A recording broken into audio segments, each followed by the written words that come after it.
NoMoreStinkyMonkeys.com production. Well, tonight's the Oscars, and here's my 10th annual NoMoreStinkyMonkeys.com top 10 movie list of 2013. It's been the best year of the decade in terms of movies, and much easier than most to pick the best of the best.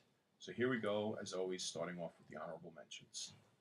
The Way, Way Back, an unofficial remake of Meatballs that takes place in a water park instead of a summer camp. Bill Murray's character is played by Sam Rockwell as Owen, a 30-plus-year-old teenager who manages the park without many worries. And Duncan is a painfully shy pubescent boy that he befriends and makes his summer project. The movie is not as funny as Meatballs, but is emotionally richer and has more meat on its bones. Inside Llewellyn Davis. The New York folk scene was a small niche before Bob Dylan hit it big. Unfortunately for Llewellyn Davis, it's 1960, and that's the period when he's playing. A dramatic singer and guitarist, his taste in songs run toward the dark. No Puff the Magic Dragon for him. The story of an artist who was so uncompromising for his art, but not unwilling to take charity from his friends and family. It's a bizarre mix of a person with a good heart, but with poor character. Enough said. Julia Louis-Dreyfus is a massage therapist and single mother who's about to give up on dating when she meets a sloppy but charming James Gandolfini. Turns out that her newest client, who she really likes, is his ex-wife, and who despises him. She tries to play both sides of the fence without either side finding out that she knows the other. It's cute and funny and bittersweet, and probably Gandolfini's best movie role. Rest in peace. Hunger Games: Catching Fire. Better and darker than the original. When I was 11 years old, I loved movies like Logan's Run and Soylent Green, so I can definitely see the reason why young people love these stories so much now. Don John. Joseph Gordon-Levitt does a great first job out of the gate as writer and director of the film about a New Jersey sex addict who believes he's found the girl of his dreams. Tony Danza is fantastic as his rude and crude father. Two Guns. Best action movie of the year. Denzel Washington and Mark Wahlberg have a tendency to slum it in run-of-the-mill action films, but this one has a ton of good humor and some nice surprises in it.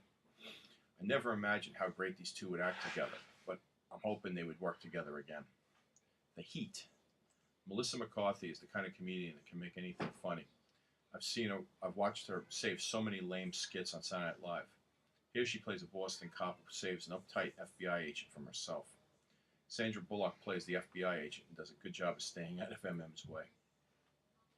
World War Z. Zombies taking over the world would seem to be a tired idea for a movie. But when you think about it, we never actually see them take over the world. Usually we only see them take over a town or city, with the rest of the world only talked about in the background on TV. And Brad Pitt is a very good hero in this film, as he uses his special skills to try and save his planet and his family at the same time. Iron Man 3. After a bad Part 2, Robert Downey and writer-director Shane Black reteamed to make a great superhero film with tons of humor. Ty Simpkins plays the kid Harley, who was a great addition and made the middle part of the movie really come alive. Black helped revive Downey's career with Kiss Kiss Bang Bang. Before Midnight. Before Sunrise was one of the best movies of the 90s about a young American man and a young French girl meeting on a train in Europe and spending the next 20 hours talking and falling in love. It was so intimate and intelligent, and when they parted at the railway station, you hoped they'd get together again. Knew they probably wouldn't. Well, they eventually do get back together, and in this film they spend more hours talking, but now the conversation is much more ugly and nasty. It might be an honest portrayal of love that's gone off the tracks, but after its beautiful beginnings, it's kind of depressing to watch. Number 10, Frozen. Best animated movie in years. Best non-Pixar animation from Disney since The Lion King. Kristen Bell is great in the lead as one of the two sisters in this story, based on Hans Christian Andersen's The Snow Queen. Her singing voice is surprisingly good.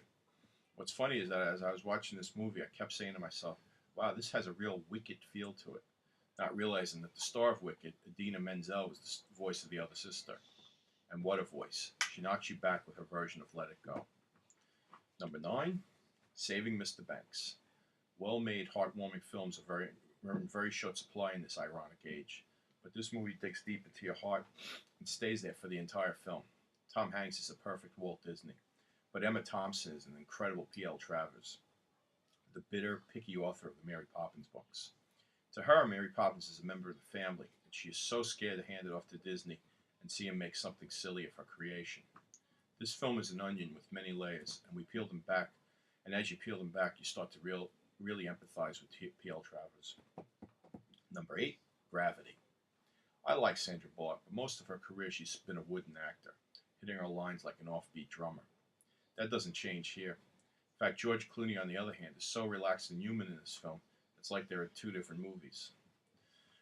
But because of the storyline and the visuals, this film still works in spite of her. One other thing that bothered me about the film, every plan they come up with goes wrong. Come on, son. Number 7, Star Trek Into Darkness. I'll say it again. I've never been a Star Trek fan in any incarnation. It always bored me. But the rebooted series with Chris Pine and Zachary Quinto is incredible. All the fun and excitement that the previous versions lacked. The fact that Pine and Quinto are far better actors than the originals helps a lot. But the screenplay is so rich and humorous. I remember walking out of the theater high with enjoyment, a feeling I hardly ever get anymore.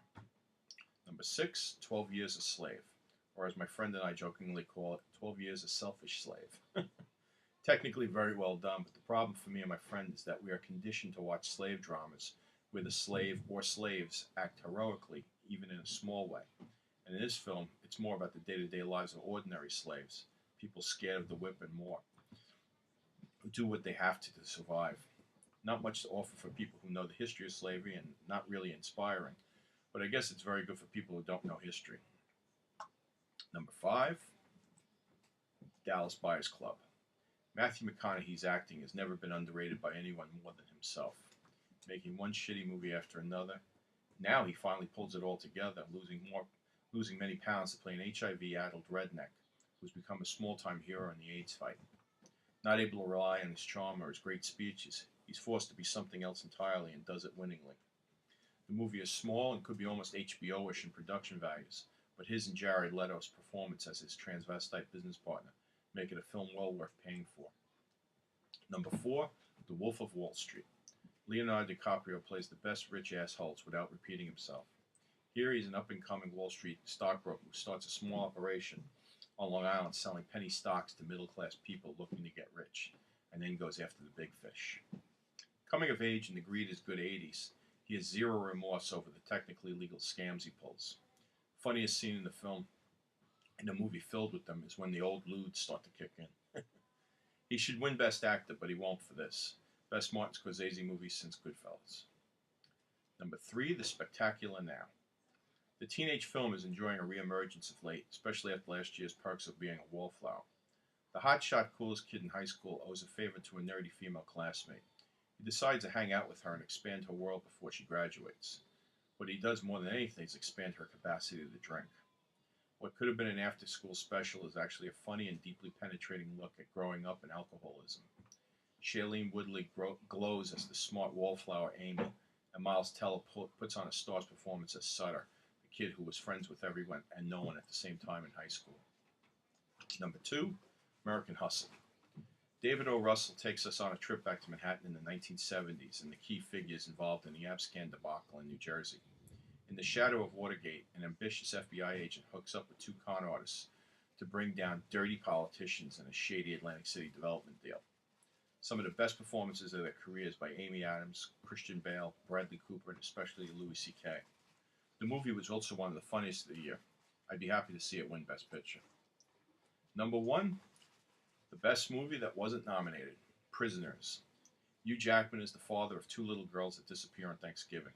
When the police are forced to let their number 1 suspect go, Jackman takes it upon himself to kidnap and get the info he needs from the suspect to save her.